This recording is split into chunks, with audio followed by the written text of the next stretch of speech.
सोचिए एक ऐसी फिल्म जो बॉक्स ऑफिस पर सीधे 1630 करोड़ रुपए कूट रही है। मतलब आमतौर पे जब कोई फिल्म इतने बड़े आंकड़े छूती है ना, तो वो एक ऐसा टिपिकल लाउड मास एंटरटेनर ब्लॉकबस्टर ही होता है। हाँ, वो जिसे फिल्म क्रिटिक्स अक्सर सिरे से खारिज कर देते हैं। बिल्कुल, उन फिल्मों के लिए कहा जाता है कि बस दिमाग घर पर छोड़कर आओ और पर्दे पर गाड़ियां उड़ती हुई देखो। लेकिन क्या हो अगर वही 1630 करोड़ कमाने वाली फिल्म अचानक से 14 बड़े क्रिटिकल अवार्ड्स भी अपने नाम कर ले? ये तो एक तरह से बॉलीवुड के पुराने नियमों का पूरी तरह से राख हो जाना है। सही कहा। आज की इस गहन चर्चा में हमारे सामने जो स्रोत है वो साफ बता रहे हैं कि कमर्शियल और क्रिटिकल सिनेमा की जो दीवार दशकों से खड़ी थी ना, वो अब टूट चुकी है। ये एक बहुत बड़ा शिफ्ट है। तो आज हमारा मिशन सिर्फ इन बॉक्स ऑफिस नंबर्स को गिनना नहीं है। चलिए इसे विस्तार से समझते हैं और उन वजहों की तह तक जाते हैं जो आज के सिनेमा, पुरानी यादों, तकनीक और हमारे सबसे बड़े सितारों की असल जिंदगी को ड्राइव कर रही हैं। बिल्कुल, और ये समझना बहुत जरूरी है क्योंकि हमने हमेशा देखा है कि फिल्म इंडस्ट्री एक पेंडुलम की तरह काम करती है। या तो आप पैसे के लिए फिल्म बनाते हैं या फिर अवार्ड्स के लिए। एग्जैक्टली। और जब ये दोनों चीजें एक ही जगह आकर मिल जाएं, तो इसका मतलब है कि दर्शकों के दिमाग में कोई बहुत बड़ा बदलाव आया है। जी, हम एक ऐसे दौर में एंटर कर चुके हैं जहां दर्शक अब बहुत डिमांडिंग हो गया है। और इस नई डिमांड का सबसे बड़ा पोस्टर बॉय बनकर उभरी है धुरंधर 2 द रिवेंज। आदित्य धर के डायरेक्शन में बनी और रणवीर सिंह स्टारर इस स्पाई थ्रिलर ने वर्ल्ड वाइड बॉक्स ऑफिस पर एकदम सुनामी ला दी है। 1630 करोड़ रुपए, जो कि एक बहुत ही मैसिव नंबर है। तक स्क्रीन अवार्ड्स 2026 की वापसी हुई तो वहाँ इसी फिल्म का दबदबा था। वहाँ इसने 14 अवार्ड्स जीते। हाँ, रणवीर सिंह को बेस्ट एक्टर मिला, आदित्य धर को बेस्ट डायरेक्टर और अक्षय खन्ना ने बेस्ट सपोर्टिंग एक्टर का खिताब जीता। यहाँ तक कि विराट कोहली और अनुष्का शर्मा ने भी पब्लिकली रणवीर की एक्टिंग की तारीफों के पुल बांध दिए। देखिए, अनुष्का और विराट का इस तरह से किसी फिल्म के लिए सामने आना कोई आम बात नहीं है। ये दिखाता है कि फिल्म का इम्पैक्ट इंडस्ट्री के अंदरूनी सर्कल से निकलकर एक कल्चरल कॉन्वर्सेशन बन चुका है। बिल्कुल, एक बातचीत का हिस्सा बन गया है। हाँ, और अगर हम इस स्पाई यूनिवर्स या थ्रिलर जॉनरा की बात करें तो अब तक इसका एक सेट फॉर्मूला था। हीरो आता है, स्टाइलिश चश्मे पहनता है, 4 डायलॉग बोलता है, स्लो मोशन में विलन को मारता है और दुनिया बचा लेता है। हाँ, एकदम टिपिकल। लेकिन धुरंधर 2 ने इस पूरे ट्रोप को सबवर्ट किया है। लेकिन क्या सच में? मतलब मुझे कई बार लगता है कि शायद ये सिर्फ एक बहुत ही स्मार्ट पीआर मशीन का कमाल है। आप ऐसा क्यों सोचती हैं? क्योंकि अगर आपके पास इतना बड़ा बजट है तो आप हर जगह अपनी फिल्म की हाइप क्रिएट कर सकते हैं। क्या सच में इस फिल्म में वो गहराई है या हम सिर्फ एक अच्छे मार्केटिंग कैंपेन को मास्टरपीस मान रहे हैं? ये एक फेयर पॉइंट है, लेकिन पीआर आपको सिर्फ पहले वीकेंड की ओपनिंग दिला सकता है। 1630 करोड़ का आंकड़ा और क्रिटिक्स से 14 अवार्ड्स सिर्फ पीआर से नहीं आते। अच्छा, तो फिर इसके पीछे क्या वजह है? इसके पीछे एक बहुत ही सॉलिड नैरेटिव मैकेनिज्म काम कर रहा है। आदित्य धर ने जो किया है उसे हम एक्सेसिबल कॉम्प्लेक्सिटी कह सकते हैं। उन्होंने कैरेक्टर्स को वल्नरेबल बनाया है। वल्नरेबल मतलब उनमें इंसानी खामियां दिखाई हैं। एग्जैक्टली। रणवीर सिंह का कैरेक्टर सिर्फ एक मशीन नहीं है जो मारधाड़ कर रहा है, उसकी अपनी साइकोलॉजिकल बैगेज है। दर्शक अब उस परफेक्ट अनबीटेबल हीरो को देखकर बोर हो चुके हैं। तो उन्हें एक्शन की भव्यता तो चाहिए, लेकिन उस एक्शन के पीछे का जो इमोशनल दाव है वो असली होना चाहिए। बिल्कुल। तो ये कुछ वैसा ही है जैसे एक शेफ किसी बहुत ही पॉपुलर और मसालेदार स्ट्रीट फूड को ले और उसे मिशेलिन स्टार रेस्टोरेंट की हाई एंड कुकिंग तकनीक से बनाए। बहुत ही बढ़िया एनालॉजी है ना? मतलब आम जनता को वो जाना पहचाना चटपटा स्वाद मिल रहा है जो उन्हें सिनेमा घरों तक खींच रहा है, लेकिन जो फिल्म क्रिटिक्स हैं वो उस मसाले के पीछे छुपे हुए कॉम्प्लेक्स कुकिंग प्रोसेस की दाद दे रहे हैं। दोनों को अपनी पसंद की चीज एक ही प्लेट में मिल रही है। एकदम सही। और यही वजह है कि अक्षय खन्ना जैसे एक्टर को बेस्ट सपोर्टिंग एक्टर का अवार्ड मिला है। अक्षय खन्ना उस तरह के एक्टर नहीं है जो सिर्फ स्क्रीन प्रेजेंस के लिए किसी फिल्म में आते हैं। हाँ, वो तो बहुत चूजी है। बिल्कुल, उनका होना ही इस बात का सबूत है कि स्क्रिप्ट में ग्रे शेड्स हैं। ये कमर्शियल सिनेमा का एक बहुत बड़ा इवोल्यूशन है। अब इस इवोल्यूशन और आज के इस 1600 करोड़ वाले एरा से अगर हम थोड़ा पीछे हटकर देखें तो हमारे स्रोतों में एक बहुत ही दिलचस्प कॉन्ट्रास्ट नजर आता है। आप चेतक अवार्ड्स के उस दूसरे मोमेंट की बात कर रही हैं? हाँ, उसी अवार्ड शो में जहाँ धुरंधर 2 का इतना शोर था, वहाँ एक पल ऐसा आया जब पूरा हॉल एकदम शांत और भावुक हो गया। वो लाइफ टाइम अचीवमेंट अवार्ड वाला पर। जी, दिग्गज अभिनेता धर्मेंद्र को मरणोपरांत लाइफ टाइम अचीवमेंट अवार्ड से सम्मानित किया गया। जावेद अख्तर ने ये भावुक सम्मान दिया और इसे बॉबी देओल ने रिसीव किया। अनुपम खेर ने जो इनसाइड तस्वीरें शेयर की, उनमें वो इमोशन साफ नजर आ रहा था। वो एक बहुत ही पोइग्नेंट पल था। जी, यहाँ सबसे दिलचस्प बात यह है कि धर्मेंद्र जैसे लेजेंड्स ने उस वक्त इस इंडस्ट्री की नींव रखी थी, जब न तो कोई पीआर मशीनरी होती थी और न ही 1000 करोड़ के क्लब होते थे, और ना ही इतनी एडवांस तकनीक थी। बिल्कुल। उनका कनेक्शन दर्शकों के साथ पूरी तरह से कच्चा और असली था। पूर कर दिया। अमिताभ बच्चन जी के नए ब्लॉग की बात। एग्जैक्टली। 83 साल के महानायक अमिताभ बच्चन का एक नया ब्लॉग पोस्ट आया है। मैं इसे पढ़ रही थी तो मुझे लगा कि इस उम्र में जब किसी इंसान के पास दुनिया की हर सुख सुविधा है, इतना बड़ा लेगेसी है कि उन्हें अब किसी को कुछ साबित नहीं करना। उनके पास अचीव करने के लिए कुछ बचा ही नहीं है। हाँ, लेकिन अमिताभ लिखते हैं कि जिस दिन उनके पास काम नहीं होता, जब वो घर पर खाली होते हैं, तो उन्हें डिसओरिएंटेड महसूस होता है, उन्हें बेचैनी और एंजाइटी होने लगती है। ये बहुत ही डीप ऑब्जर्वेशन है उनका। मैं इसे समझ नहीं पा रही हूँ। मतलब क्या हम इसे एक तरह का टॉक्सिक वर्क एडिक्शन नहीं कहेंगे? किसी भी आम इंसान के लिए रिटायरमेंट तो एक सपना होता है ना, आराम करने का समय होता है, फिर ये बेचैनी क्यों? देखिए, आप इसे एक आम जॉब के नजरिए से देख रही हैं। 9 से 5 की नौकरी करने वाले के लिए काम सिर्फ एक साधन है जिससे वो अपनी जिंदगी को फाइनेंस करता है। हाँ, बिल चुकाने के काम करते हैं लोग। लेकिन एक ट्रू आर्टिस्ट की न्यूरोलॉजी बिल्कुल अलग तरीके से काम करती है। इसे हम कंडीशन्ड पर्पस कह सकते हैं। कंडीशन्ड पर्पस मतलब पिछले 50-60 सालों से अमिताभ बच्चन का दिमाग हर सुबह एक कॉल टाइम पर एक्टिव होने, लाइट और कैमरा के सामने एक नए किरदार में ढलने के लिए वायर्ड हो चुका है। अच्छा, तो मतलब उनका जो बेसलाइन नॉर्मल है वो वही हाई प्रेशर सेट का माहौल ही है। एकदम सही। उनके लिए काम कोई बोझ नहीं है जिससे उन्हें छुटकारा पाना है। काम उनका ऑक्सीजन है। अरे वाह, काम ऑक्सीजन है। हाँ, जब वो घर पे खाली बैठते हैं तो उनका दिमाग उस डोपामाइन और उस पर्पस को मिस करता है जो उन्हें सेट पर मिलता है, इसलिए वो डिसओरिएंटेड फील करते हैं।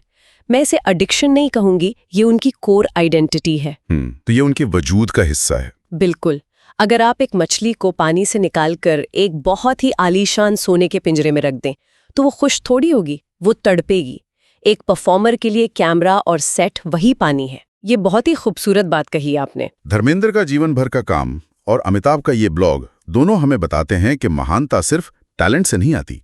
महानता उस जुनून से आती है जहां आपकी कला और आपकी सांसों के बीच का फर्क ही खत्म हो जाए। एक परफॉर्मर की उस प्योर अनफिल्टर्ड इंसानी ऊर्जा की बात सुनकर मुझे आज के फिल्म मेकिंग प्रोसेस का एक बहुत बड़ा पैराडॉक्स याद आ रहा है। कैसा पैराडॉक्स? देखिए, एक तरफ सिनेमा के पास आज इतनी भयानक आधुनिक तकनीक है कि हम कंप्यूटर पर बैठकर पूरा का पूरा ब्रह्मांड क्रिएट कर सकते हैं, लेकिन दूसरी तरफ फिल्म मेकर्स अचानक से वापस पुराने दौर की तरफ भाग रहे हैं। आप विजुअल इफेक्ट्स और एआई के इस्तेमाल की बात कर रही हैं। हाँ, यहाँ बात और भी दिलचस्प हो जाती है। मेरे पास 2 बहुत ही अलग अलग जॉनरे की फिल्मों के अपडेट्स हैं जो इसी बात को साबित करते हैं। बताइए, कौन सी फिल्में हैं? पहला तो है अक्षय कुमार और प्रियदर्शन की हॉरर कॉमेडी भूत बंगला का ट्रेलर, जिसने सच में सोशल मीडिया फोड़ दिया है। वो तो काफी ट्रेंड कर रहा है। हाँ, और इसमें सबसे खास बात यह है कि मेकर्स ने कोई नया डिजिटल एक्सपेरिमेंट करने के बजाय सीधे 20 साल पुरानी भागम भाग और भूल भुलैया वाली कास्ट को वापस बुला लिया है। राजपाल यादव, असरानी और परेश रावल। नॉस्टैल्जिया का पूरा इस्तेमाल किया है। एग्जैक्टली। और दूसरा अपडेट इससे भी ज्यादा हैरान करने वाला है। नितेश तिवारी की रणबीर कपूर स्टारर रामायण के सेट से एक खबर आई है। जी, मैंने भी सुना है कि वायरल तस्वीरें असली हैं। बिल्कुल असली हैं।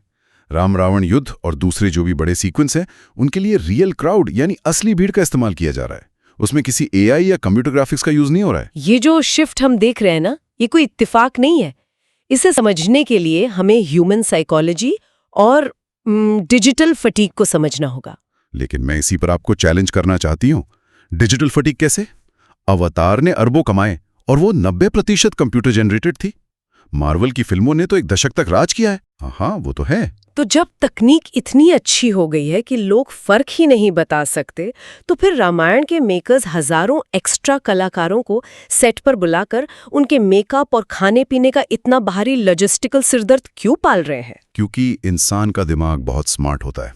भले ही आप कॉन्शियस लेवल पर कंप्यूटर ग्राफिक्स को असली मान लें, लेकिन आपका सबकॉन्शियस माइंड यानी आपका अवचेतन मन अनकैनी वैली के कॉन्सेप्ट को पकड़ लेता है। ये अनकैनी वैली, ये क्या होता है? जब आप एआई से बनाई गई कोई भीड़ देखते हैं तो वो बहुत परफेक्ट होती है, सबकी मूवमेंट एकदम सिंक में होती है।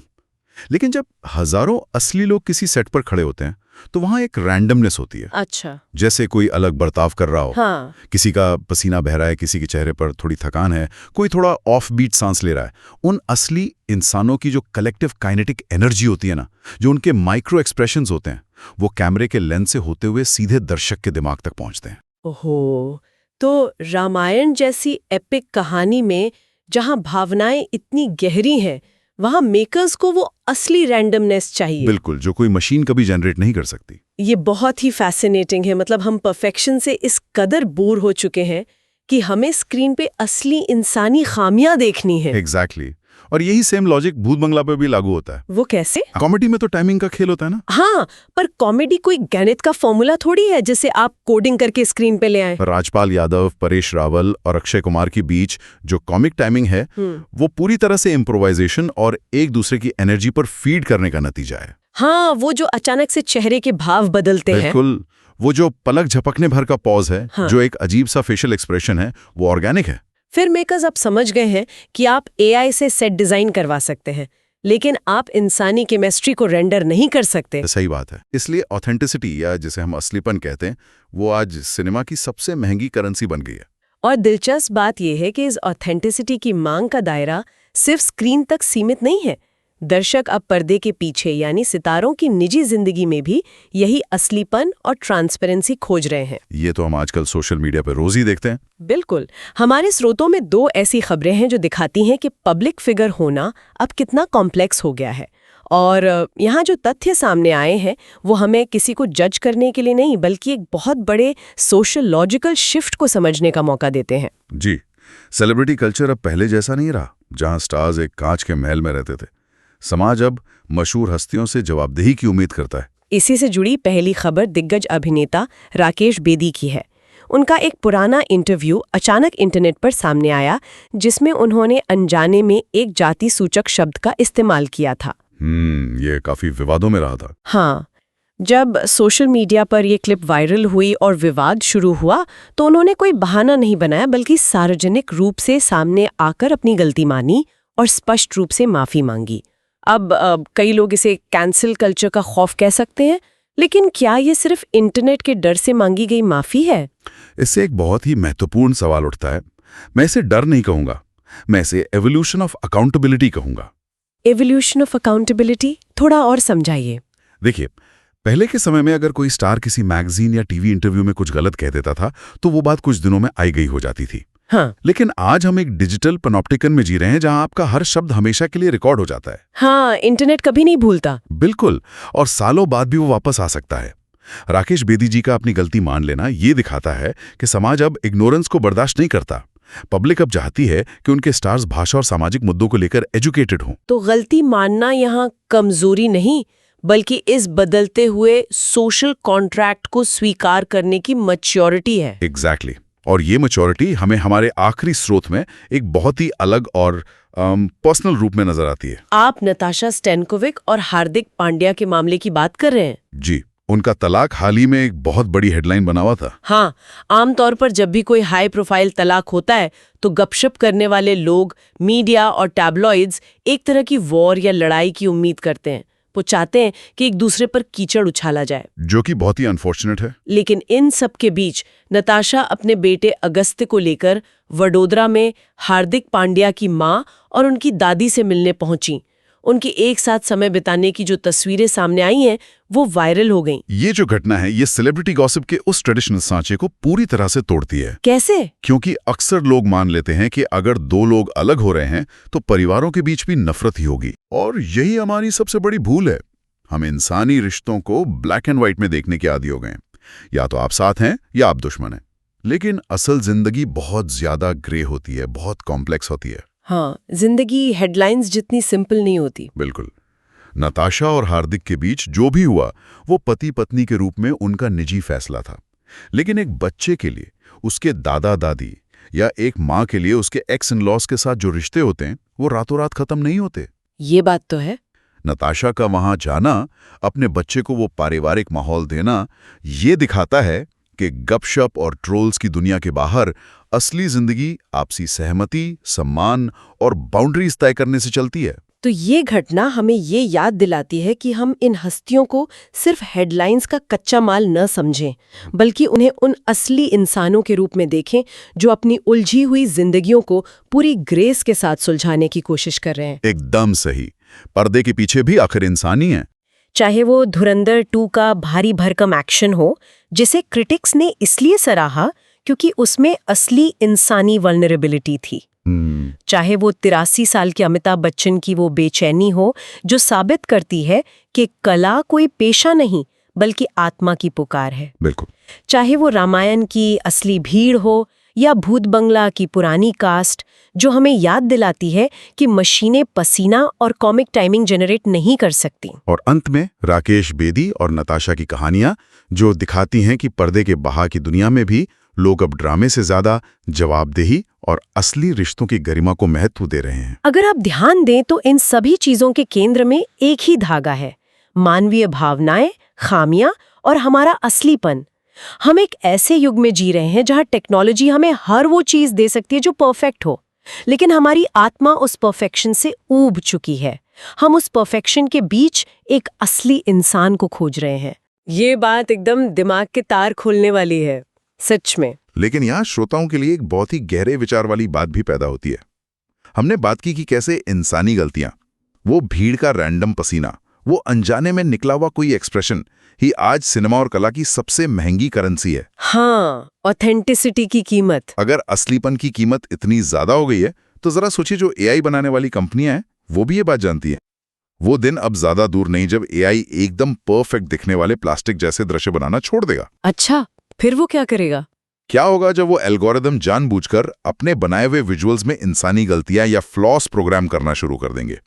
किसी एआई जनरेटेड कैरेक्टर की आवाज में वो जानबूझकर एक हल्की सी घबराहट डाल देंगे या बैकग्राउंड में खड़े कंप्यूटर जनरेटेड इंसान से कोई चूक करवा देंगे ताकि वो हमें एकदम असली लगे। ओह माय गॉड, मतलब परफेक्शन को छोड़कर इम्परफेक्शन की कोडिंग। बिल्कुल। और जब वो वक्त आएगा तब हमारे लिए ये पहचानना लगभग नामुमकिन हो जाएगा कि जो खामी, जो गलती हमें स्क्रीन पर इतनी असली और मानवीय लग रही है वो सच में किसी इंसान से हुई है या किसी ठंडी मशीन ने हमारे जज्बातों से खेलने के लिए उस गलती को बहुत ही परफेक्शन के साथ कोड किया है।